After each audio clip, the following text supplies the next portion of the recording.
Halo, assalamualaikum warahmatullahi wabarakatuh. Kembali lagi dengan saya Ria Konstantia Yusman, belajar fisika dan matematika dengan menyenangkan. Oke, kali ini saya akan membahas tentang vektor. Untuk adik-adik semua, pernah nggak sih kalian itu memperhatikan seorang atlet yang sedang melempar lembing? Nah, lembing tersebut akan meluncur ke tempat yang diinginkan oleh sang atlet. Nah, di dalam matematika, lembing tersebut diibaratkan seperti vektor. Sebelum kita mendalami tentang vektor, kalian harus tahu dulu bedanya besaran skalar dan besaran vektor. Bedanya apa sih? Nah, ini ya, besaran skalar itu adalah besaran yang hanya memiliki nilai saja.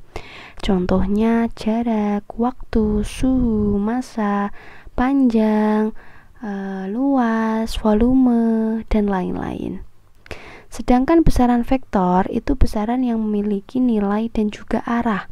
Contohnya perpindahan, kecepatan, gaya, momentum, impuls, momen gaya, momentum sudut, dan lain sebagainya. Kalian bisa memahami ya bedanya besaran skalar dan besaran vektor. Nah, kalau sudah, saya lanjutkan. Ini adalah gambaran grafis dari vektor.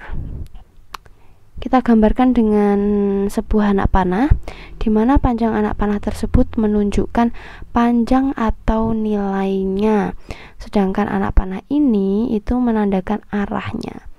Nah, ini ada pangkalnya atau titik asal, jadi dia berangkat dari sini menuju ke arah titik B. Jadi bisa dituliskan vektor AB, A-nya besar dan B-nya besar. Kemudian di atas ada garis lurusnya. Atau bisa juga dengan menuliskan satu huruf. Ini saya contohkan huruf A. Tapi harus menggunakan huruf kecil ya. Jadi kalau satu huruf itu huruf kecil, kalau dua huruf itu huruf besar. Seperti itu. Nah, ini adalah contoh vektor di ruang dua dimensi. Di sini ada 3 contoh, saya berikan 3 warna yang berbeda. Warna biru ini ya miring.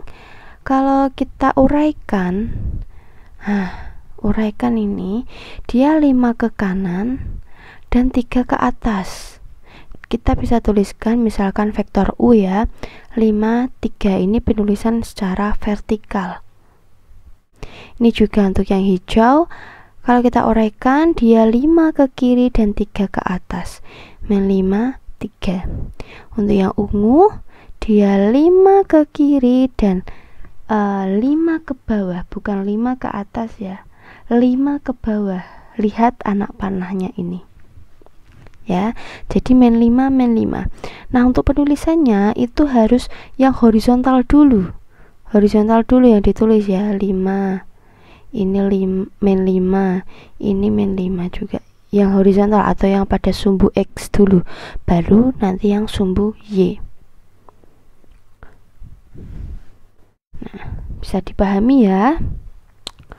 Kemudian ini adalah vektor di ruang 3 dimensi. Kalau tadi 2 dimensi hanya X dan Y, nah yang ini 3 dimensi itu ada tambahan Z. Kita bisa lihat ini ada vektor OP. Jika diuraikan, vektor OP itu adalah X-nya 2, Y-nya 3, dan Z-nya 5. Bisa kita tuliskan 2, 3, 5. Seperti itu. Nah, ada lagi. 2 vektor dinyatakan sama jika panjang dan arahnya juga sama. Nih, misalkan tadi ya, kita kembali. Misalkan ini ya, yang biru.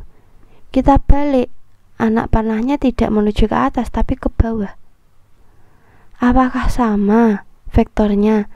Tidak, memang panjangnya sama tapi arahnya berbeda. Kalau kita tulis, kita uraikan, bukan 5, 3 tapi men 5, karena anak panahnya pindah ke sini. Anak panahnya pindah, anaknya pindah ke sini. Jadi berangkatnya tuh dari titik ini ke panah, kan ke kiri tadi negatif, kemudian ini ya berarti dari atas ke bawah min 3. Jadi beda ya, kalau ini kan dari titik ini ke kanan positif, nah ini dari bawah ke atas berarti positif juga. Jadi walaupun besarnya sama, identik, tapi arahnya berbeda, itu tidak bisa dikatakan vektor itu sama. Bisa dipahami ya? Nah, ini penulisan vektor seperti tadi yang sudah saya sampaikan. Vektor A bisa kita tulis secara horizontal 6 min 2 atau secara vertikal 6 min 2. Dan bisa ditulis juga seperti ini ya, 6i min 2j. I itu X biasanya, J itu Z, J itu Y, dan nanti kalau 3 dimensi ada Z maka gunakan K, itu pasangannya. Bisa dipahami ya anak-anak? Kita lanjutkan saja langsung. Nah, ini operasional vektor atau sifat-sifat vektor. Ada 10 yang harus kalian tahu dan pahami. Kalian perhatikan ini yang poin 1, vektor A plus vektor B sama dengan vektor B plus vektor A, sama. Nah, nanti kalian baca, pahami satu persatu ya. Agar lebih paham, kita langsung ke contoh saja. Nah, ini sudah saya berikan contoh. Jika diketahui vektor A 2 min 1, vektor B min 1, 1, vektor C min 1, min 3. Nah, tentukan vektor 2A min B plus C. Bagaimana cara menyelesaikannya? Mudah sekali, kalian perhatikan sampai akhir ya. Ini 2 kita tulis 2, kemudian A-nya apa? A-nya 2 min 1, kita tulis 2 min 1. Kemudian ini min ya. B-nya tadi apa? Min 1, 1, tulis. Plus, C-nya apa? Min 1, min 3, ditulis. Sudah, tinggal dihitung. Nah, kita hitung yang ini dulu. 2 dikali 2, 4. 2 dikali min 1, min 2. Ini sudah tidak ada lagi, tinggal kita hitung. Atas dengan yang atas, bawah dengan yang bawah. Atas 4, min 1, plus min 1. Ini ya, hasilnya adalah 4. Dan yang bawah, min 2, min 1, plus min 3, min 2, min 1, plus min 3, hasilnya min 6. Jadi vektor tersebut hasilnya 4i min 6j. Boleh seperti ini, atau juga kalian tulis secara vertikal juga boleh. Bisa dipahami ya.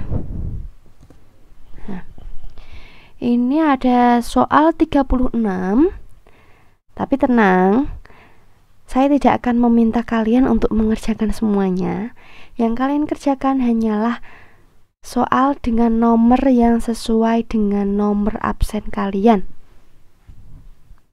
Contohnya, misalkan Andi absen nomor 4. Jadi Andi hanya mengerjakan nomor 4 saja.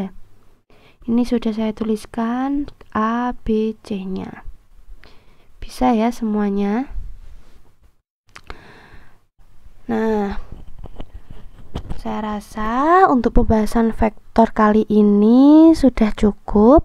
Nanti untuk materi lanjutannya kita akan bahas lagi di video berikutnya. Saya berharap video ini bisa membuat kalian paham dan bermanfaat.